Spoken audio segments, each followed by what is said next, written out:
নমস্কার, আমি রাজীব চক্রবর্তী। আপনারা দেখছেন আপনাদের চ্যানেল অ্যাস্ট্রো রাজীব।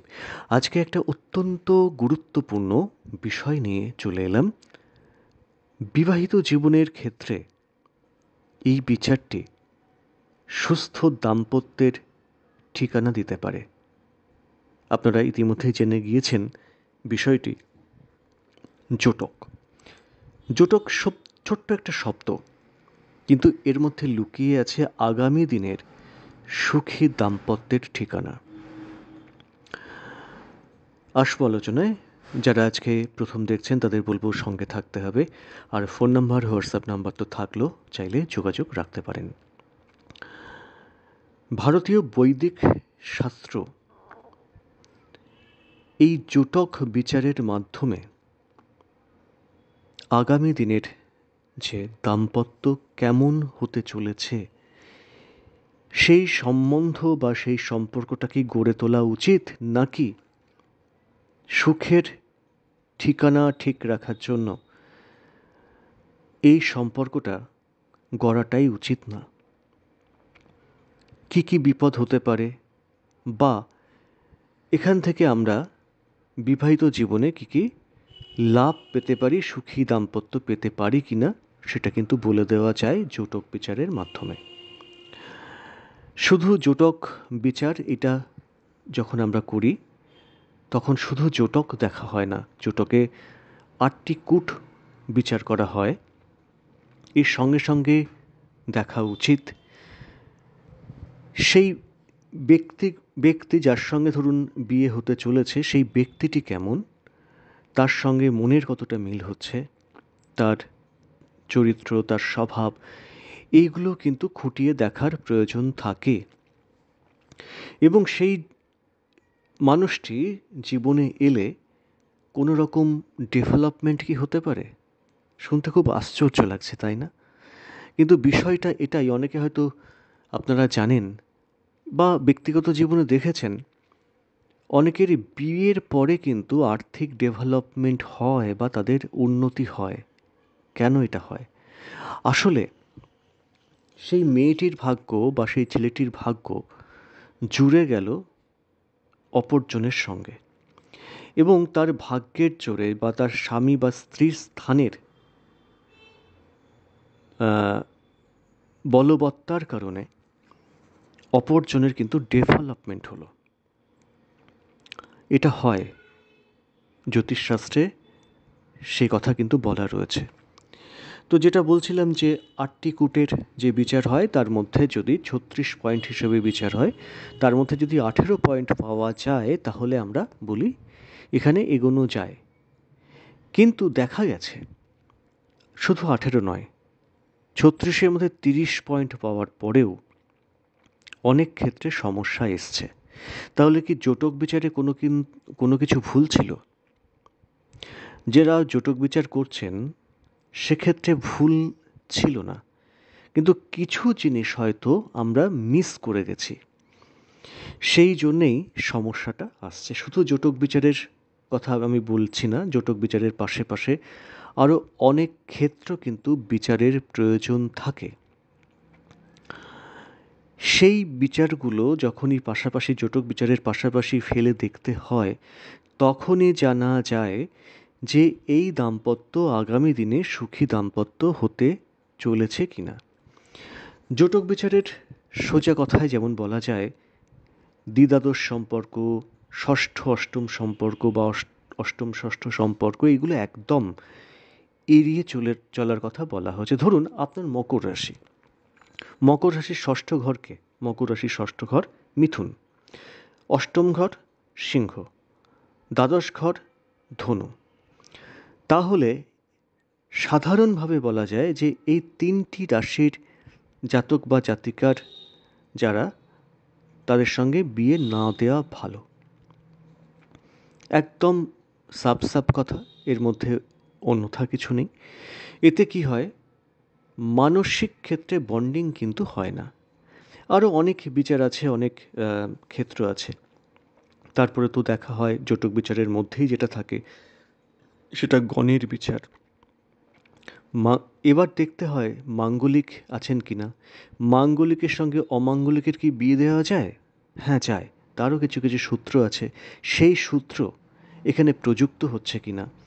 তো এই যে ব্যাপারগুলো জটক বিচারের পাশে পাশে অনেক গভীর তাত্ত্বিক জিনিস কিন্তু কোনো একজন সুশিক্ষিত বা অধ্যয়নশীল জ্যোতিষ পারেন সেটাকে বিচার করতে। তো যখনই ভবিষ্যৎ জীবনের কথা আসছে তখন দাম্পত্য সুখী দাম্পত্য পেতে গেলে এই বিচারগুলো কিন্তু করানোর প্রয়োজন থাকে। কারণ আপনারা অনেকেই দেখছেন, সমাজে দেখছেন, সংসারে দেখছেন, বা কাগজে ধরুন পাত্রপাত্রী বিজ্ঞাপনেও দেখবেন, অনেক ক্ষেত্রে ডিভোর্সের সংখ্যা বাড়ছে। অনেক বিধবা বা এই ক্ষেত্রেও কিন্তু তারা বিজ্ঞাপন দিচ্ছেন বিয়ে করার জন্য। এক্ষেত্রে কিন্তু কোনো অপরাধ নেই বা কিছু ব্যাপার নেই, কিন্তু একটা জিনিস বুঝতে হবে যে আপনি যাকে বিয়ে করতে চলেছেন আবারও, তো তার সঙ্গে কি আপনার ঠিকঠাক ব্যাপারটা হবে? কারণ আপনাদের বিয়ে ক্ষেত্রে কোনো রকম ডিস্টার্ব ছিল বলেই কিন্তু বৈবাহিক জীবনের সুখ সেটা কিন্তু নষ্ট হয়েছে, বা সেই বৈবাহিক জীবনের সুখের হানি হয়েছে। নতুন করে একই বিপদ যাতে না আসে তার জন্যে কোনো অভিজ্ঞ কারোর দিয়ে জটক বিচারটা একবার আপনারা করিয়ে নেবেন। ভীষণভাবে এটা কিন্তু দরকার। জটক বিচার আজকের বিষয়বস্তু নয়, যুগ যুগ ধরে এই জটক বিচার হয়ে এসছে। আপনারা জানেন যে বিভিন্ন রাজার যে রাজসভা, সেখানে রাজ জ্যোতিষীরা থাকতেন, তারা কিন্তু বিধান দিতেন, সেই বিধান মেনে তারা চলতেন। এটা অনেক পুরনো শাস্ত্র, আরও অনেক কিছু আলোচনার আছে। তো আমি একটা ছোট্ট ঘটনা আপনাদের বলি, আমাদের সঙ্গে তো অনেকের কথাবার্তা হয়। তো একজন হাজব্যান্ড, তিনি আমার কাছে বিচার করতে এসেছিলেন। তার 10 বছরের একটা বিবাহিত জীবন, 10 বছর পর তার 8 বছরের একটি মেয়ে আছে, ভাবুন। হঠাৎ একদিনের কোনো ভুল বোঝাবুঝিতে স্ত্রী চলে যায় এবং তারপর থেকে সেখান থেকে ডিভোর্সের পর্যায়ে ব্যাপারটা গড়ায় 10 বছর পর। তো আমি জিজ্ঞেস করেছিলাম, আপনি তো আজকে আমার কাছে এসছেন, এর আগে কি কোথাও কোথাও দেখিয়েছিলেন? তো উনি বললেন যে হ্যাঁ, আমরা এরকম বিচার টিচার করিয়ে হয়েছে, কিন্তু দেখুন তবুও এরকম। ছকটা যখন আমি একটু বিস্তারিতভাবে দেখলাম সেটা হওয়ারই কথা ছিল। কারণ যিনি দেখেছিলেন তিনি হয়তো কোনো একটা জিনিস, বিশেষ একটি জিনিস মিস করে গিয়েছিলেন। সেই জন্যেই আজকে কিন্তু এই ঘটনাটা ঘটল। এক্ষেত্রে কি প্রতিকার কিছু ছিল? হ্যাঁ, প্রতিকার ছিল। প্রথম কথাই হচ্ছে সতর্কতা। সেই ভদ্রলোক যদি বলে দিতেন এই সময়ের পরে আপনি একটু সতর্ক থাকবেন, বা এই সময় থেকে একটুখানি যদি কোনোরকম কোনো গণ্ডগোল হয় সেই সময় এই দিন থেকে এই দিন একটু অ্যালুফ হয়ে থাকবেন, সেই সময়টা যদি কেটে যেত, সেই ফেজটা যদি কেটে যেত, বিশ্বাস করুন এই যে দাম্পত্য সম্পর্কটা কিন্তু ভাঙতো না। এটারও কিন্তু একটা জ্যোতিষীর কর্তব্য তাকে বলে দেওয়া, তাকে সতর্ক করে দেওয়া।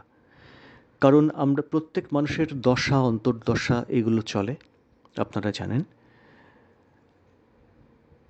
যে দশা চলে এবং যে অন্তর্দশা চলে, সেই দশা বা অন্তর্দশার লর্ড তিনি কিন্তু আপনার ওপরে রুল করেন, শাসন করেন। ধরুন বৃহস্পতির দশা যখন চলবে বা বৃহস্পতির অন্তর্দশা যখন চলবে, তখন এই প্ল্যানেটটি পাওয়ারফুল হয়ে যান এবং তিনি ফল দিতে শুরু করেন জাতক জাতিকার উপরে।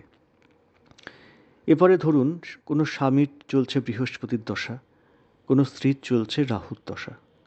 স্বাভাবিকভাবেই তাদের মধ্যে কিছু না কিছু ক্ষেত্রে গণ্ডগোলটা কিন্তু তৈরি হবে। এটা এটা আমার একদম ব্যক্তিগত অভিমত, এবং আমি সেটা অনেকের কেস স্টাডি করে দেখেছি। এই ঘটনা কিন্তু হয়। তো এই ব্যাপারগুলো একটু সতর্কতার প্রয়োজন থাকে। জোটকের পাশাপাশি এই বিচারগুলোও কিন্তু করা উচিত এবং করে মানুষকে বলে দেওয়া উচিত যে এইভাবে চলবেন বা এই সময়গুলোকে ঠিকঠাক করে চলবেন। জোটক অত্যন্ত গুরুত্বপূর্ণ একটি বিষয় ভারতীয় বৈদিক জ্যোতিষশাস্ত্রে। মাঙ্গলিকের কথা তো বলেইছি যে মাঙ্গলিক কোন মাঙ্গলিক থাকলে অমাঙ্গলিকের সঙ্গে বিয়ে দেওয়া যায় বা মাঙ্গলিক অমাঙ্গলিকেও বিয়ে হয়, তার অনেক সূত্র আছে। সেই ব্যাপারগুলো একটু ম্যাচ করিয়ে দেখে নিতে হয়, গণটা দেখে নিতে হয়, অনেকগুলো পয়েন্ট থাকে বললাম না? তো সেগুলো একটু ম্যাচ করিয়ে তবে কিন্তু জোটক প্লাস এই বিচারগুলো করে তবেই চাবি তুলে দেওয়া যায় সুস্থ দাম্পত্যের ক্ষেত্রে। এবার বলবেন অনেকে তো প্রেম করে বিয়ে করে, তাদের অনেকের জীবন দেখেছি ঠিকঠাক চলছে। দেখুন, সব ক্ষেত্রে সবার ডেস্টিনি কিন্তু সমানভাবে সাথ দেয় না। তাদের ডেস্টিনি সাথ দিয়েছে, হয়তো দৈবী বিধান মতে তাদের ম্যাচ রয়েছে, তাই ব্যাপারটা এগোচ্ছে, নাহলে কিন্তু এগোয় না। তো মোটামুটিভাবে খুব সাধারণ একটা জেনারেল আলোচনা করলাম, কোনো গূঢ় তত্ত্বে ঢুকলাম না, কারণ হয়তো সেটা অনেকেই বুঝতে পারবেন না। স্বাভাবিকভাবেই একটা বলার চেষ্টা করলাম। কেমন লাগলো জানাবেন। আজ এ পর্যন্তই। নমস্কার।